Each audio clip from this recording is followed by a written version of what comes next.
Knowing the scourge of misinformation, lies, absent facts, and intentional ear-plugging performances will not stop me from telling you a remnant of a true story from years ago.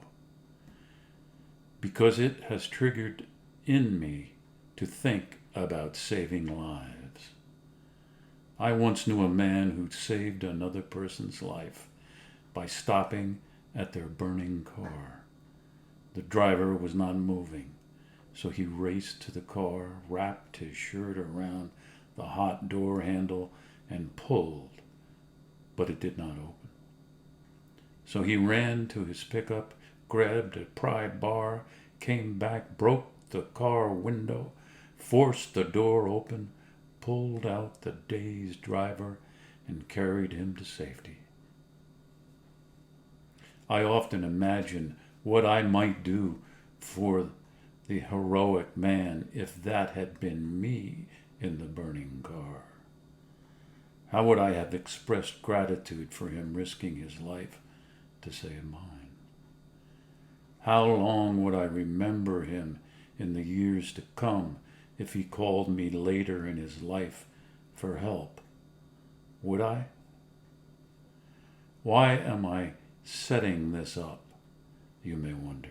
Because I am a veteran who went to war and risked my life to save Americans' lives by taking Vietnamese lives. During the Vietnam War, many at home called it an unjust war. Did the man who pulled the person from the burning car, saving his life, do something different than the boy sent to war on lies from his government? How long after the war will you remember veterans who risked their lives for you and your family? When our veterans returned home, you took 10 years to welcome them with a ticker tape parade in New York City. When they called for help, you allowed our government to prioritize wealthy needs over those frightened men and women who protected them while they went to college and got the best jobs.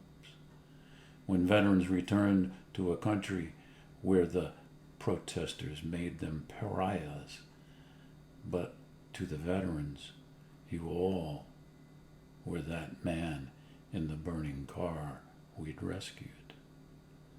Would you help the man who saved you in the burning car and not the veterans who went to war for you?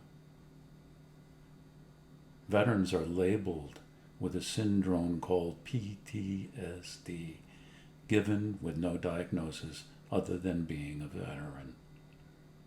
With this assignment, there is less room to think of the men and women who have saved our lives. Instead, we are losing lives on the battlefield of our capital, and our children are regularly killed in schools. Places we once thought safe.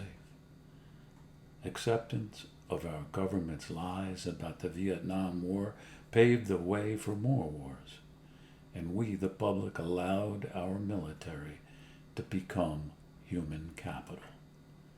Many Vietnam veterans have passed from exposure to Agent Orange, burn pits, addictions, and top of the list, suicide.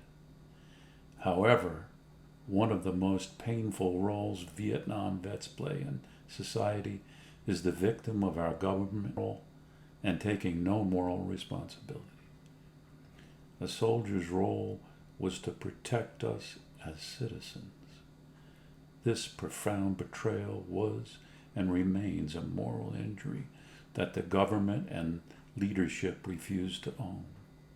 Despite all the lies and spin today, I hope we still have the humanity to save someone from a burning car.